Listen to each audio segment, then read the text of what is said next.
Assalamualaikum warahmatullahi wabarakatuh. Halo teman-teman, selamat datang di video panduan How to Start Marketing ya. Di video kali ini langsung aja kita to the point ya. Dari marketing ini sebenarnya ada dua hal yang bisa teman-teman lakukan, yaitu menggunakan semua layanan ataupun fitur marketing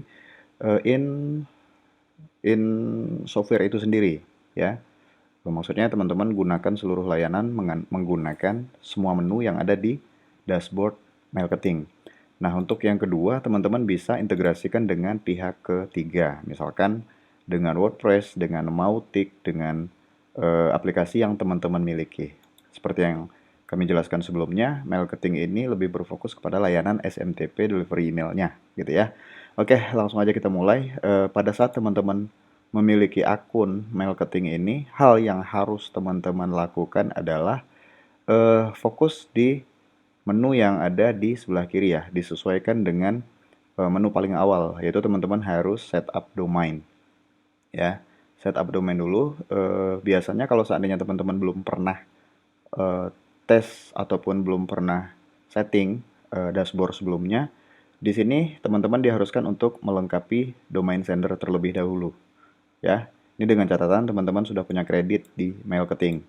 Oke, langsung aja kita harus setup domain dulu. Di sini ada dua ya, teman-teman bisa menambahkan domain di sini untuk tujuan email delivery.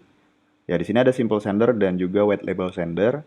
Teman-teman pilih salah satu, cuman rekomendasi kita lebih kepada white label sender. Nah, white label sender ini juga adalah salah satu layanan utama ataupun layanan unggulan dari marketing. Jadi, untuk pengiriman email itu lebih bersifat profesional, yaitu milik brand teman-teman tersendiri. Makanya ada fitur namanya white label sender. Ya, kalau untuk simple sender, ini teman-teman bisa gunakan email gratisan seperti Gmail, Yahoo, dan lain-lain. Oke, ini langsung aja teman-teman klik simple sender, diisi email yang teman-teman punya, nanti tinggal ikuti instruksinya, silahkan klik link verifikasinya yang ada di email. Nanti untuk tutorialnya ini akan terpisah ya, di video terpisah. Di video ini, how to start, apa yang harus kita lakukan pada saat awal pertama kali kita memiliki akun di marketing. Kemudian untuk yang di white label sender, silahkan teman-teman masukkan domain yang teman-teman punya di sini. Untuk nantinya teman-teman lakukan setup pengaturan terhadap domain yang teman-teman miliki. Ada beberapa zone record yang harus teman-teman edit di DNS domainnya. Nah, untuk contoh, misalkan teman-teman menggunakan untuk domain ya, admin@zooperpus.co. Kemudian kita klik next. Nah, setelah ini yang harus teman-teman lakukan adalah isi data yang sudah diisikan di sini ke settingan domain teman-teman semua. Jika seandainya teman-teman ada kesulitan, silakan hubungi tim support ya. Di sini saya klik silang untuk di video terpisah ya. Kemudian jika seandainya ini sudah diikuti, nanti secara otomatis menu akses SMTP ini akan muncul. Tujuannya menu yang ada di sini bisa teman-teman gunakan untuk diintegrasikan dengan pihak lain ya, selain daripada fitur API integrasi nantinya. Jika hanya menggunakan SMTP account-nya saja, teman-teman bisa gunakan credential yang ada di sini. Hostnya, port, username, dan password. Di sini teman-teman bisa gunakan atau bisa ganti nama defaultnya ya, email pengiriman dan juga email balasan. Email pengiriman ini default berdasarkan domain yang sudah teman-teman tambahkan sebelumnya. Nah, nanti akan kita lanjutkan di tutorial terpisah. Kemudian di menu list subscriber ini, jika seandainya sudah mengisikan domain ataupun sudah setting domain sender, teman-teman baru bisa membuat list ya. List ini fungsinya untuk memfilter kategori database yang sudah teman-teman kumpulkan itu apa saja. Misalkan untuk list building yang nantinya akan dipisah berdasarkan nama produk atau apapun yang teman-teman punya. Nah, untuk contoh di sini hanya ada trial member dan juga paid member dari akun yang sudah terdaftar di marketing. Ya, seperti itu. Nah, kemudian untuk di bagian rules, ini gunanya untuk memfilter uh, list yang sudah teman-teman punya itu agar lebih valid ya. Nanti untuk kondisi detailnya akan ada di video tutorial ya.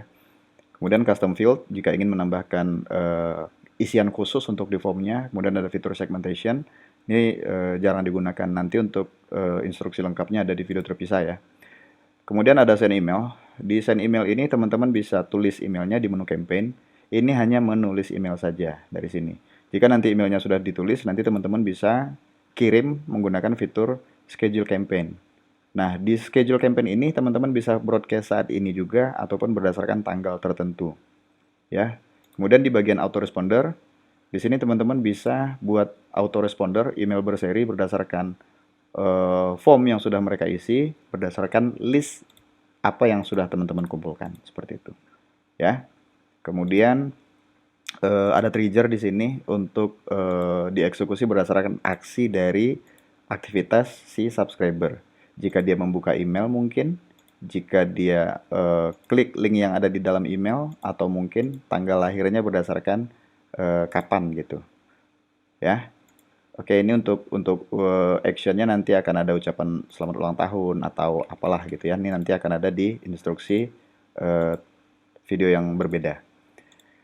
Kemudian di bagian form and template ini, di bagian web form ini seperti biasa ya, kita bisa buat form dari sini untuk kita pasangkan di website-website yang kita punya. Ya, bisa double opt-in, single opt-in, seperti itulah ya.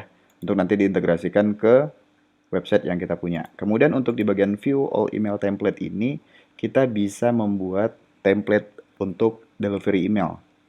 Secara default ini mengikuti template email yang sudah kami buat sebelumnya.